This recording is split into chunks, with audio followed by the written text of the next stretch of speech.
Il arrive un moment précis que chaque narcissique expérimente après vous avoir remplacé, un moment que Carl Jung a étudié avec fascination pendant des années. C'est l'instant où il regarde sa nouvelle source narcissique, cette personne qui était supposée être meilleure que vous, et qu'il réalise quelque chose de dévastateur, quelque chose qu'il n'admettra jamais à voix haute, quelque chose qui le ronge de l'intérieur à chaque fois qu'il se souvient de vous. Et aujourd'hui, vous allez découvrir exactement ce qu'il ressent, ce qu'il pense, et pourquoi cette découverte le mènera inévitablement à essayer de revenir dans votre vie. Mais avant de continuer, j'ai besoin que vous compreniez quelque chose de crucial. Ce que vous allez apprendre aujourd'hui n'est pas pour que vous retourniez avec lui. C'est pour que vous compreniez le schéma complet, pour que vous reconnaissiez les signaux quand il essaiera de revenir. Et surtout, pour que vous ayez le pouvoir de décider depuis un lieu de connaissance profonde. Pas de confusion émotionnelle, ni d'espoir mal placé. Carl Jung a consacré une grande partie de sa carrière à étudier ce qu'il appelait le vide intérieur. Il a découvert que certaines personnes naissent ou développent une incapacité fondamentale à générer leurs propres sentiments de valeur intérieurement. Elles ne peuvent pas se regarder dans le miroir et sentir qu'elles sont suffisantes. Elles ne peuvent pas être seules avec elles-mêmes sans ressentir un vide terrifiant qui menace de les consumer. Alors, elles cherchent à l'extérieur ce qu'elles ne peuvent pas trouver à l'intérieur.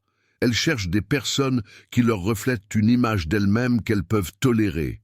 Des personnes qui leur disent, avec des mots et avec des actions constantes, qu'elles sont spéciales, qu'elles sont uniques, qu'elles sont dignes d'une admiration illimitée. Carl Jung a appelé cela la recherche de la source narcissique. Et voici la partie qui va changer complètement votre façon de comprendre tout ce que vous avez vécu avec cette personne. La source narcissique n'est pas de l'amour, même s'ils le déguisent en amour, même s'ils utilisent les mots de l'amour, même s'ils font les gestes de l'amour, ce n'est pas de l'amour. Ce n'est pas une connexion véritable. Ce n'est pas une intimité réelle. C'est du carburant pur. C'est l'essence psychologique dont le narcissique a besoin pour continuer à fonctionner chaque jour. Sans cette source constante, le narcissique s'effondre intérieurement. Il ne peut littéralement exister comme la personne qu'il croit être. Le vide intérieur devient si insupportable, si accablant, qu'il fera absolument n'importe quoi pour le remplir à nouveau, n'importe quoi. Alors, quand le narcissique vous a remplacé, quand il est apparu avec une autre personne, apparemment du jour au lendemain, il ne cherchait pas quelqu'un de mieux que vous. C'est le récit qu'il veut que vous croyiez. La réalité est très différente. Il cherchait du carburant neuf, du carburant frais, du carburant qui ne connaissait pas encore ses trucs ni ses schémas, du carburant qui croyait encore aveuglément en sa façade parfaitement construite, du carburant qui lui donnait l'adoration sans questionnement que vous ne pouviez plus lui donner parce que vous aviez commencé à voir la vérité. Mais voici où la psychologie de Carl Jung révèle quelque chose que très peu de gens comprennent réellement. La nouvelle source a une date d'expiration gravée dès le premier jour. Elle l'a toujours, sans exception. Et cette date arrive beaucoup plus vite que le narcissique ne l'anticipe quand il est en pleine phase de conquête. Parce qu'il y a quelque chose que la nouvelle source ne pourra jamais reproduire. Quelque chose que vous aviez et que le narcissique ne s'est pas rendu compte de la valeur extraordinaire que c'était, jusqu'à ce qu'il l'ait complètement perdu. Nous allons explorer exactement ou que c'est plus tard. Premièrement, vous devez comprendre les 5 étapes que chaque narcissique traverse après avoir obtenu une nouvelle source. Et je vais vous montrer exactement à quel moment il commence à penser à vous à nouveau. Parce que ce moment existe toujours, il est inévitable, il fait partie du schéma. Et quand vous le comprendrez complètement, vous ne douterez plus jamais de votre valeur, ni de ce que vous avez signifié. La première étape est l'idéalisation de la nouvelle source. C'est la phase qu'il était probablement le plus douloureux d'observer de l'extérieur. La phase qui vous a fait tout remettre en question. Le narcissique semble complètement amoureux de manière presque instantanée. Il publie des photos parfaites, Il fait des déclarations publiques d'affection exagérées. Il emmène la nouvelle source dans des endroits qu'il vous avait promis et qu'il n'a jamais tenus. Il semble plus heureux que jamais, plus vivant que jamais, plus amoureux que jamais. Et vous, pendant ce temps, vous vous demandez, brisé, comment il a pu vous remplacer si vite? Comment il a pu oublier absolument tout ce que vous avez vécu? Comment il peut aller si incroyablement bien, alors que vous luttez encore pour vous lever chaque matin, pour manger, pour fonctionner minimalement? Mais voici ce que Carl Jung a découvert à propos de cette phase, après avoir étudié de nombreux cas. Ce n'est pas réel. Rien de ce que vous voyez n'est réel. C'est une performance élaborée et répétée. Mais pas seulement pour le monde extérieur, pas seulement pour vous faire du mal. C'est une performance que le narcissique se fait à lui-même désespérément. Il a besoin de croire de toutes ses forces que la nouvelle source est absolument parfaite, parce que cela justifie psychologiquement de vous avoir rejeté. Si la nouvelle source est merveilleuse, alors il avait toutes les raisons de vous quitter. Si la nouvelle source le rend heureux, alors c'était clairement vous le problème tout le temps. Ce récit le protège de la vérité. Cette idéalisation a un but psychologique très spécifique que Carl Jung a clairement identifié. Elle protège le narcissique de ressentir une culpabilité réelle. Elle protège son image gonflée de lui-même, comme quelqu'un qui prend toujours les bonnes décisions. Elle lui permet de dormir la nuit sans affronter ce qu'il vous a fait. Mais comme toute défense psychologique construite sur des mensonges et de l'auto-tromperie, elle s'effondre éventuellement. Elle s'effondre toujours. Ce n'est qu'une question de temps. La deuxième étape est la comparaison silencieuse. Cette phase commence lorsque la nouveauté de la nouvelle source commence à s'estomper inévitablement. L'éclat initial s'obscurcit, l'intensité diminue, et cela arrive beaucoup plus vite que vous ne l'imaginez, parfois quelques semaines après le remplacement, parfois quelques mois, mais toujours cela arrive sans exception. Le narcissique commence à remarquer des choses qu'il ignorait auparavant, de petites choses au début qui semblent insignifiantes, la façon dont la nouvelle source répond à ses demandes constantes, l'intensité de l'admiration qu'il reçoit par rapport à avant, la qualité de l'attention, la disponibilité émotionnelle, le niveau de sacrifice, et sans le vouloir, sans pouvoir l'éviter même s'il essaie, il commence à comparer obsessivement. Il commence à se souvenir de comment vous étiez au début, comment vous réagissiez avec enthousiasme à ses réussites, comment vous le regardiez avec une adoration véritable, comment vous le faisiez se sentir comme le centre de l'univers. Carl Jung a documenté ce phénomène abondamment dans ses écrits sur la psychologie narcissique. Il l'a appelé la projection de l'objet perdu. Le narcissique commence à projeter sur vous des qualités que vous n'aviez peut-être même pas à ce point. Il commence à se souvenir de vous de manière déformée comme la source parfaite de satisfaction. Pas nécessairement parce que vous l'étiez objectivement, mais parce que vous êtes maintenant inatteignable. Vous n'êtes plus disponible. Tu ne lui appartiens plus. Et pour l'esprit narcissique, ce qui est inaccessible semble toujours infiniment plus précieux que ce qu'il a sous les yeux. Cette comparaison est complètement silencieuse et interne. Le narcissique ne l'admettra jamais à qui que ce soit. En fait, si vous lui demandiez directement s'il pense à vous, il nierait avec indignation. Probablement vous ferait-il vous sentir pathétique d'avoir même posé la question, mais intérieurement, dans l'espace privé de son esprit, la comparaison est constante, elle est obsessive, automatique et complètement inévitable, parce que cela fait partie du fonctionnement de sa psyché. La troisième étape est la déception envers la nouvelle source narcissique. C'est la phase où cette nouvelle source commence à ne pas répondre aux attentes impossibles du narcissique. Non pas parce qu'elle fait objectivement quelque chose de mal, mais simplement parce qu'elle ne peut pas maintenir le niveau d'idéalisation parfaite dont le narcissique a besoin et qu'il exige. Personne ne peut le faire. C'est humainement impossible. Le standard que le narcissique exige n'existe pas chez les êtres humains réels, avec leur propre vie, leurs propres besoins et leurs limitations normales. La nouvelle source narcissique commence à montrer des défauts qui étaient cachés auparavant. Elle commence à avoir des opinions qui contredisent celles du narcissique. Elle commence à ne pas être disponible à 100% du temps, parce qu'elle a un travail, une famille, des amis. Elle commence à remettre en question de petites choses, à demander des explications, à remarquer des incohérences. Et chacune de ces choses, complètement normale et saine dans toute relation, devient une profonde déception pour le narcissique. Chaque petite manifestation d'individualité est ressentie comme une trahison. Carl Jung expliquait que le narcissique a ce qu'il appelait des attentes grandioses envers les autres, complètement déconnectées de la réalité. Il espère véritablement que les personnes autour de lui fonctionneront comme des extensions parfaites de lui-même, qu'elles anticipent magiquement ses besoins, sans qu'il ait à les exprimer, qu'elles ne le contredisent jamais, en aucune circonstance, qu'elles le priorisent toujours sur absolument tout le reste dans leur vie, qu'elles existent fondamentalement pour le servir, et quand inévitablement, elles ne le font pas, parce que ce sont des êtres humains indépendants.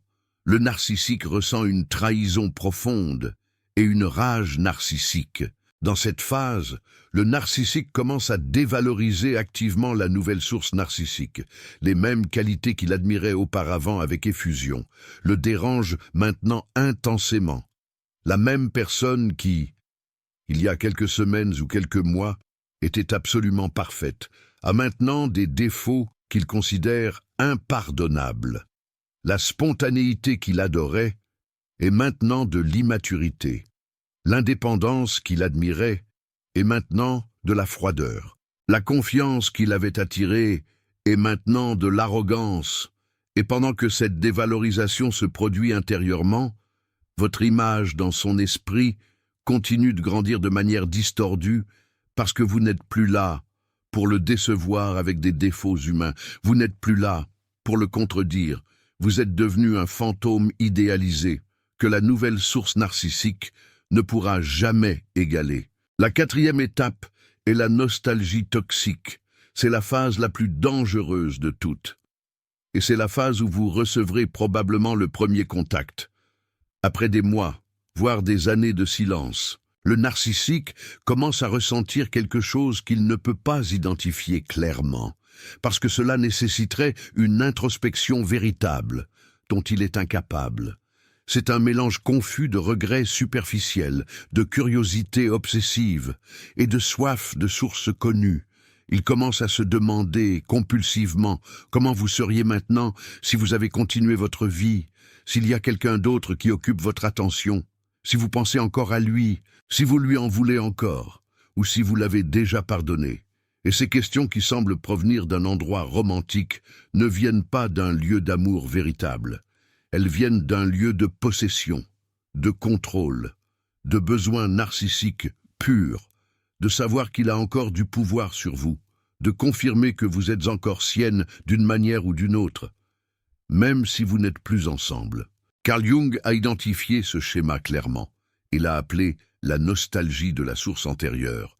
Ce n'est pas de la nostalgie réelle, comme celle que ressent une personne émotionnellement saine. Il ne vous manque pas, vous, en tant que personne complète, avec vos propres besoins et rêves. Il manque exclusivement ce que vous lui donniez. Il manque l'intensité de votre dévouement, avant que vous n'appreniez la vérité sur qui il était réellement. Il manque la version de vous qui croyait encore aveuglément en sa façade élaborée. Il manque la source pure et abondante qui coulait sans remise en question.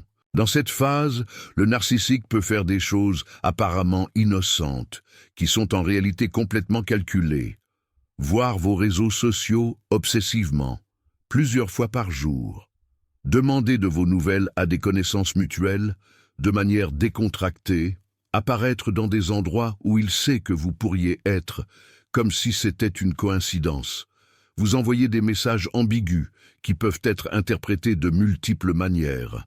Un joyeux anniversaire après des mois de silence total, comme si rien ne s'était passé, un souvenir nostalgique de quelque chose que vous avez partagé. Une chanson que vous avez écoutée ensemble.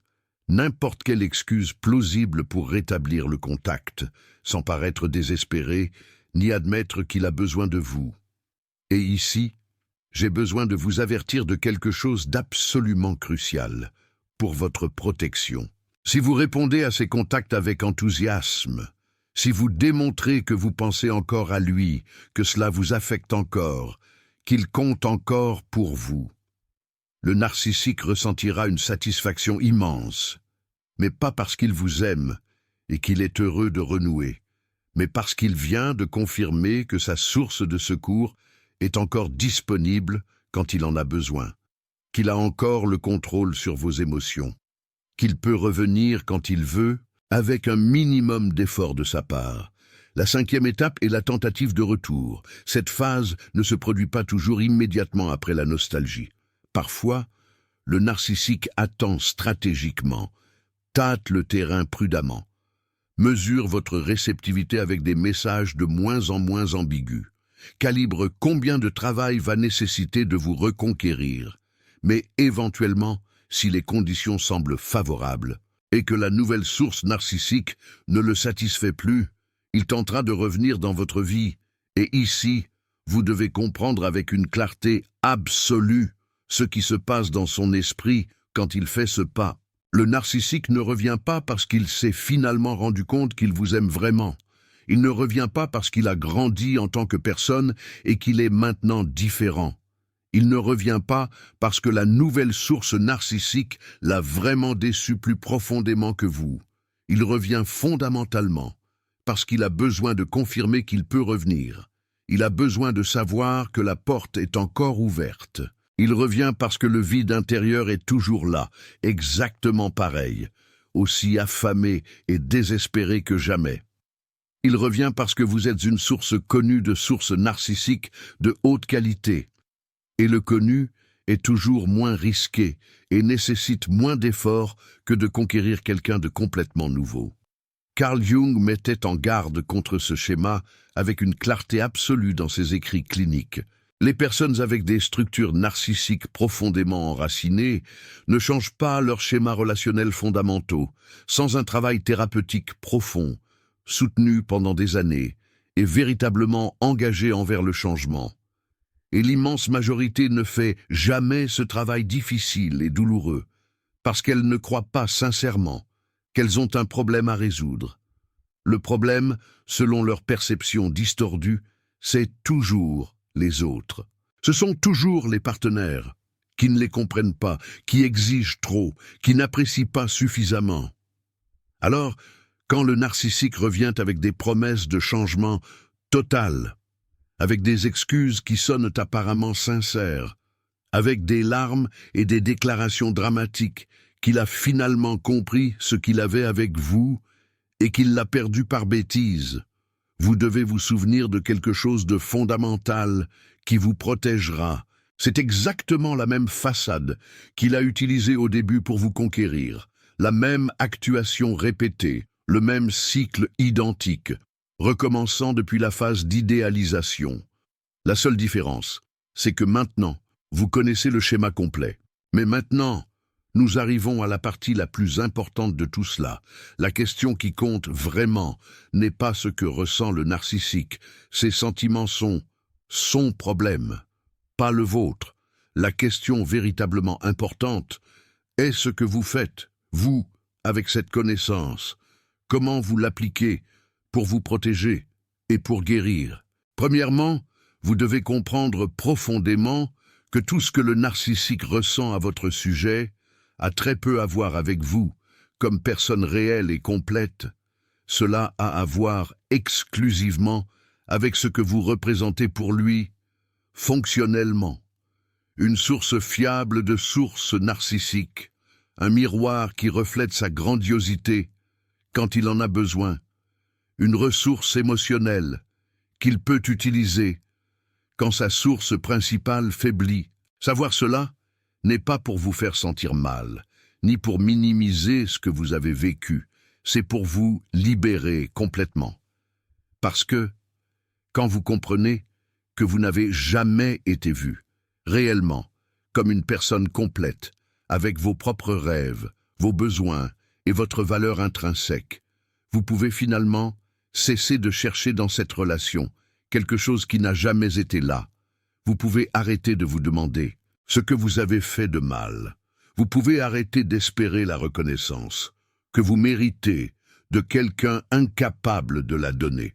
Deuxièmement, vous devez vous préparer mentalement au contact, parce qu'il arrivera probablement, à un moment donné, ce peut être dans quelques semaines, ce peut être dans quelques mois, ce peut être dans des années, quand vous vous y attendez le moins. Mais les narcissiques abandonnent rarement complètement leurs sources narcissiques antérieures qui ont bien fonctionné.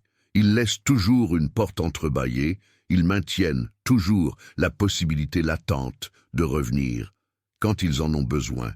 La meilleure préparation est de décider à l'avance, maintenant, comment vous allez répondre quand ce moment arrivera, pas dans le moment émotionnel du contact, quand votre cœur s'accélère et votre esprit se confond avec des souvenirs et des espoirs, mais maintenant, avec un esprit clair, un cœur protégé et cette connaissance fraîche.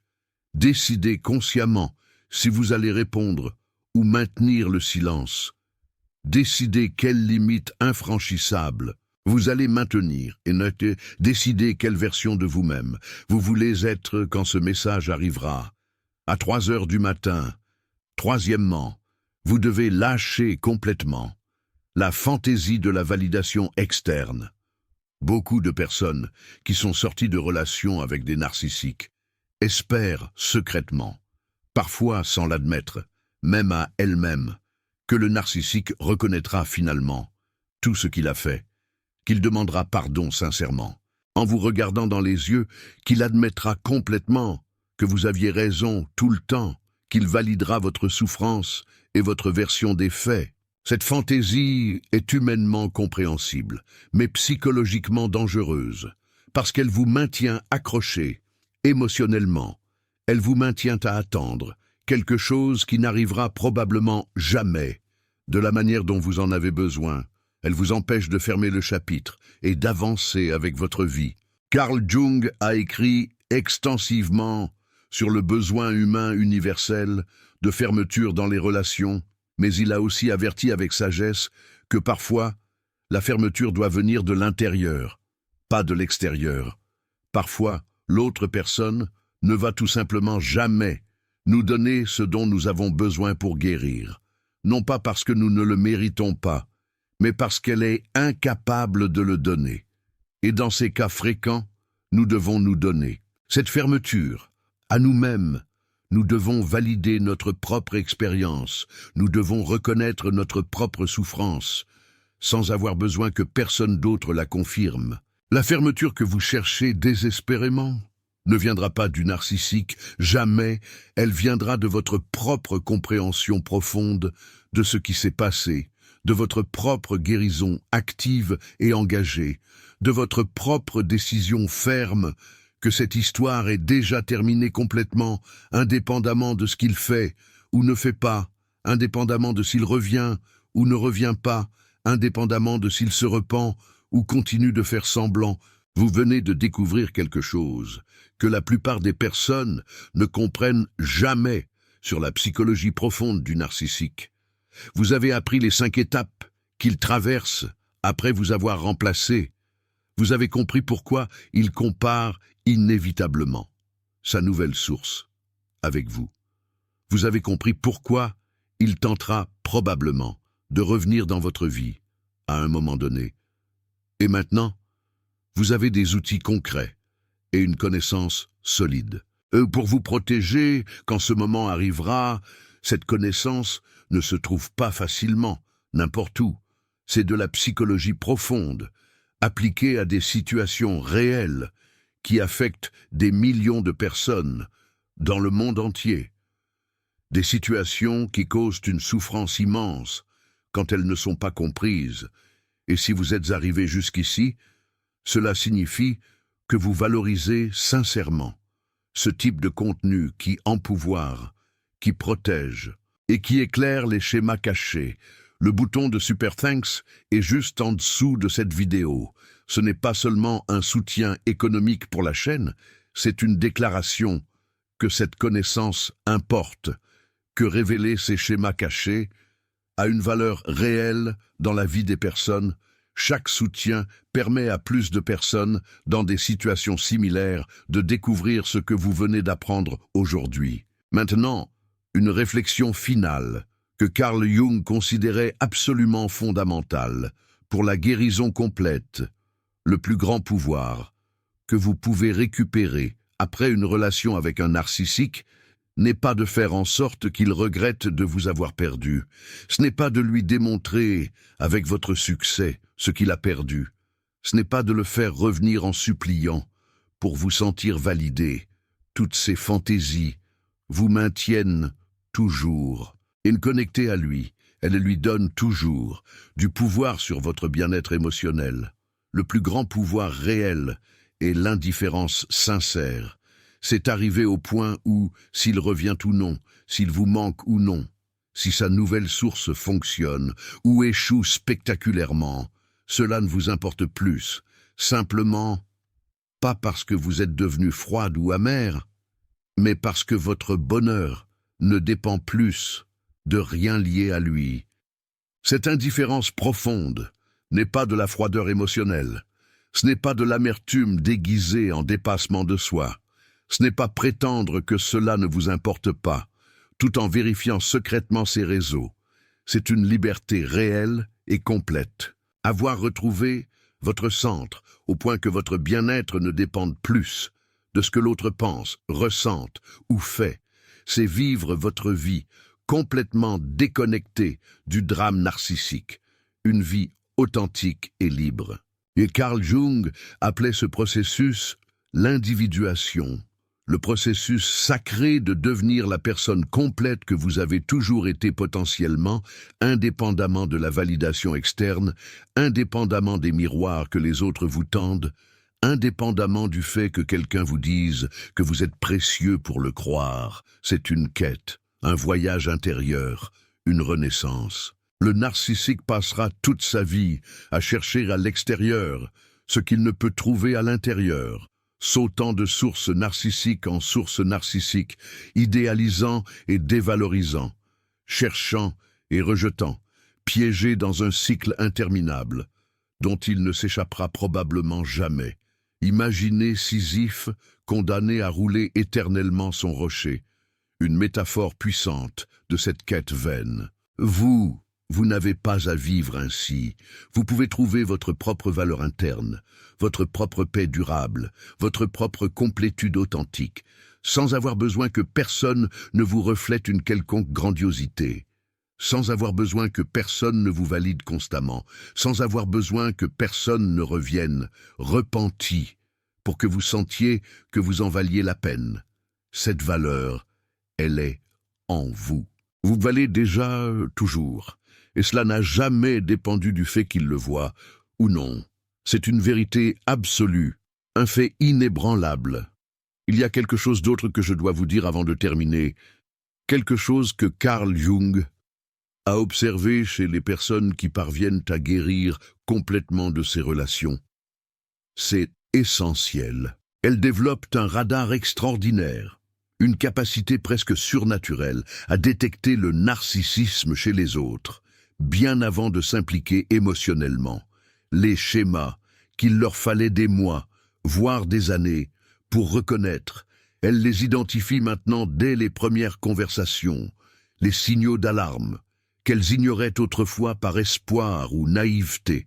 Elles les voient maintenant avec une clarté cristalline.